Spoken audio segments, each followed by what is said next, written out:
Gerardo Faletti. El hombre que no es. No se puede iniciar la comprensión del hombre que no es desde un concepto mezquino de dicho hombre. Se ha dicho concepto, es decir, idea. Aún así, sabiendo que la idea no es la cosa de la que se habla, y por lo tanto el concepto del hombre que no es no significa en verdad ese hombre, resulta necesario modificar al comienzo mismo esa idea y ese sentir respecto a dicho hombre. El sentimiento de nadidad del hombre, que proponen todas las religiones tradicionales, no tiene cosa alguna que ver con el desprecio de valor respecto al hombre que no es, porque este desprecio de valor emerge de una comparación producto de una fragmentación primaria e ilusoria. Yo aquí, Dios allá y el universo más allá. La nadidad significa otra cosa. Significa sentir que el hombre es nada si se cree que él es una forma determinada. Lo que se quiere decir es nada de forma y sensación de masa psicológica. Y cuando no está la forma ni la sensación de masa psicológica, es nada en ese sentido, entonces se trata de un hombre que no es, pero esta vez unitotal y real, no ilusorio, algo único, imposible de ser comparado por ser efectivamente uno. Esto está diciendo lisa y llanamente que el hombre que realmente no es se encuentra solo, que todo lo manifestado, visible e invisible para el cerebro, es una simple proyección fragmentada de él mismo. Y ahora hay que advertir que estar solo y sentirse solo no es la misma cosa. Estar solo es la plenitud manifestada. El vestigio de la creación que desciende impregnando el residuo que es la manifestación total, se transforma en sentimiento de yo, que al tocar el cerebro se identifica con él y su contenido. Cuando el sentir toca la posibilidad, la simiente descendida, entonces nace y se desarrolla la posibilidad de comprender lo que no es y mengua la identificación. La realidad única, el ser único, la vida o como se le quiera llamar, es sinónimo de creación. ¿Con qué resonancia el cerebro recibe este sonido, creación? En primer término, el cerebro confunde creación con lo creado, y en segundo término, a raíz de esta confusión, mete a ambas cosas en la línea del tiempo, y por lo tanto la creación fue en el pasado. Y por último deriva el significado de creación a una forma, por lo que llama creación a cualquier modificación de las formas. Por esta última razón, siente como creador a un artista o a un investigador científico, por ejemplo. En síntesis, para el cerebro el sonido creación carece de toda resonancia. Está aislado de este campo de resonancia. Está ciego, está en la oscuridad. Es necesario, en consecuencia, para comunicarnos al menos intelectualmente, provocar en el cerebro un cambio de sonidos respecto a creación. En primer lugar, creación es lo siempre nuevo. No se dice simplemente nuevo, porque para el cerebro nuevo implica algo en la línea del tiempo que es nuevo como forma y por comparación con otras formas pasadas, que finalmente de nuevo pasará a ser viejo a pocos pasos más allá en la línea del tiempo. Se está diciendo siempre nuevo, es decir, que jamás es viejo ni tendrá contacto alguno con el pasado o lo conocido. En otras palabras, es lo desconocido. Lo desconocido absoluto no es algo que no se conoce ahora pero que puede llegar a conocerse. No es así en modo alguno. Es desconocido en el sentido de que no es posible de ser conocido. Es inaccesible. Lo conocido está en el tiempo, y lo desconocido es atemporal. de modo que la creación es una acción creativa fuera de la totalidad del tiempo, no sólo de la línea horizontal de pasado, presente y futuro. Como sonido para el cerebro, puede decirse que la creación implica la destrucción simultáneamente dentro de su propia acción, y por decirlo de alguna manera, provoca de instante en instante, por decirlo nuevamente así, porque tal instante no existe en la creación, un desecho o un residuo que puede recibir el nombre de lo conocido, de lo que es del tiempo, cuya naturaleza es la continuidad, la reproducción de sí mismo. Como resultado claramente obvio, si se habla del ser, entonces la creación es el único ser, y como la palabra yo está ligada a soy, entonces la palabra yo es propiedad exclusiva de la creación. No hay otro yo, y si aparece otro se trata de un sustituto. El residuo o desecho ya mencionado, una huella de la acción creativa, es un campo de frecuencias vibratorias que es renovado de instante en instante, pero que se da continuidad a sí mismo formulando el tiempo y el espacio, cosa que implica fragmentación y niveles de cualidad. A la unitotalidad de dicho residuo se le llama mente, y en ella está todo lo manifestado en distintos niveles de cualidad de frecuencias vibratorias. Esa mente unitotal es la existencia completa. Al decir existencia se está diciendo espacio, tiempo y fragmentación.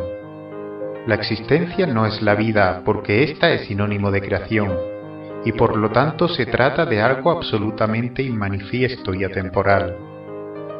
De modo que existencia y vida, o creación o ser, van siempre juntos, pero son cosas enteramente diferentes.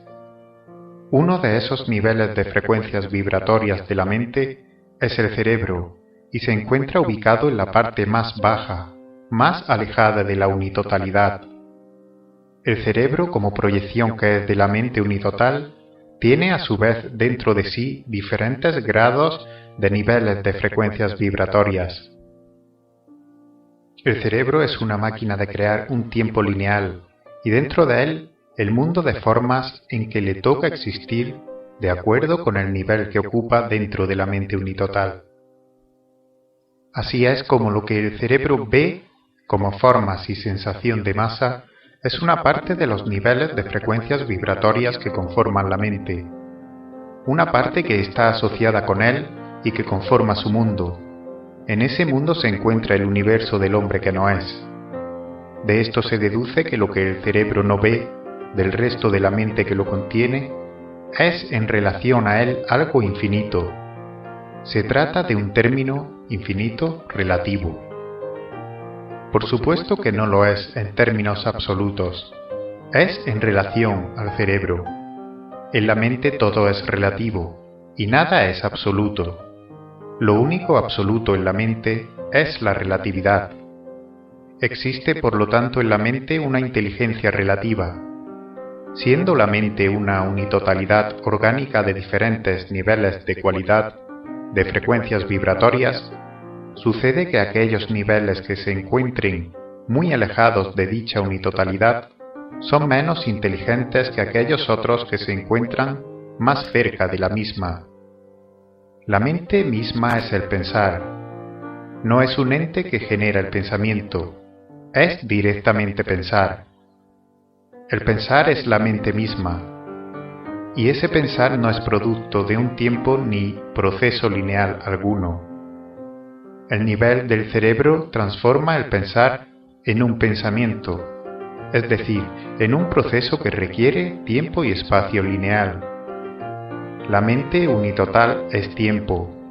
Ella es un tiempo tridimensional, y el cerebro, como proyección de la mente, destinado a crear un mundo de formas, transforma las tres dimensiones temporales en tres dimensiones espaciales, y a su vez las ubica en un tiempo lineal creado por él mismo. Se ha dicho que la mente es pensar. La pregunta ahora es, ¿de dónde viene entonces en ella el sentimiento de yo que aparece en el hombre cerebral imaginario? Hay que recordar que también se ha dicho que el único yo es la creación, y que la creación es atemporal, y que es el único yo, pero no tiene el sentimiento de yo, porque el sentimiento es un proceso de tiempo y espacio psicológico. Por lo tanto, el yo es el sentir único sin tiempo ni espacio. Esta es la razón por la cual, desde los más remotos tiempos históricos, se acuñó esta frase: Dios es amor. La frase no dice Dios ama, sino que dice Dios es amor. Son sinónimos. Y ese yo único, que es también sinónimo de ser, de creación, de vida, no se puede degradar a la mente que es tiempo. El ser es atemporal e inmanifiesto en lo absoluto, y no tiene por lo tanto niveles de cualidad alguna. Sigue entonces pendiente la pregunta: ¿cómo aparece ese sentimiento de ser? ¿Ese sentimiento de yo en el cerebro que termina proyectando un hombre imaginario? Aparece en la mente, que no es otra cosa que un residuo de la acción creativa, y como residuo que es, se encuentra impregnada de un vestigio de la propia creación, de un vestigio de yo.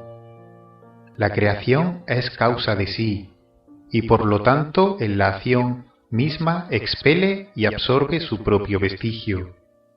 Se está diciendo su propio vestigio, y no el residuo. Este vestigio de yo es el que desciende desde la unitotalidad de la mente hasta tocar el cerebro. No entra al cerebro, sino que lo toca. Hasta allí llega en su degradación en el ahora, en la acción misma. Y como el cerebro tiene dentro de sí diferentes niveles de cualidad de frecuencias vibratorias, hay que aclarar que la que se encuentra tocada es la más sutil, la más alta, por decirlo de algún modo. Y ese nivel de sutileza corresponde al cerebro del hombre que no es. Las demás cosas manifestadas que ve el cerebro humano son eso, cosas que carecen de ese vestigio. Se dijo que el vestigio de yo solamente toca al cerebro, que no entra en él. El cerebro en sí mismo carece de sentir. Todo el mundo emocional que aparece en él es producto de una identificación. El vestigio de yo lo toca y se produce una identificación con él y todo su contenido. Identificarse es creer ser, aquella cosa en la que se queda anclado ese sentir de yo, en cuyo caso se ha transformado en sentimiento de yo, en un proceso lineal de tiempo y espacio psicológico. Como es obvio, se trata de una ilusión, de una apariencia. Por lo tanto, el hombre ilusorio es patrimonio de la única cosa en la que aparece dicho sentir, es decir, el ser humano, y entonces lo que nosotros entendemos por hombre que no es, resulta ser esa unitotalidad orgánica llamada mente. Con lo cual se está diciendo que el hombre que no es, está solo. Todo el universo que ve, más lo que no ve, está dentro de él. La posibilidad del hombre que no es, está en comprender en él lo que no es. Esta es su esencia, su alma. Este es el comienzo del pensar relativo, que es el más alto grado de inteligencia dentro de la unitotalidad, manifestada o mente. Este pensar relativo implica un pensar negativo, en el sentido de comprender que con el pensamiento no se puede atrapar lo que es, cosa que el pensamiento desea de un modo positivo para él. No se puede comprender con el pensar lo que no es de la mente. Con el pensar tan solo se puede comprender lo que es del pensamiento, y la mente no es. La simiente del yo, del ser, es la posibilidad que permite a la mente comprenderse a sí misma, es decir, comprender que no es lo que ella misma proyecta, dándose continuidad en el tiempo. Esta es la posibilidad.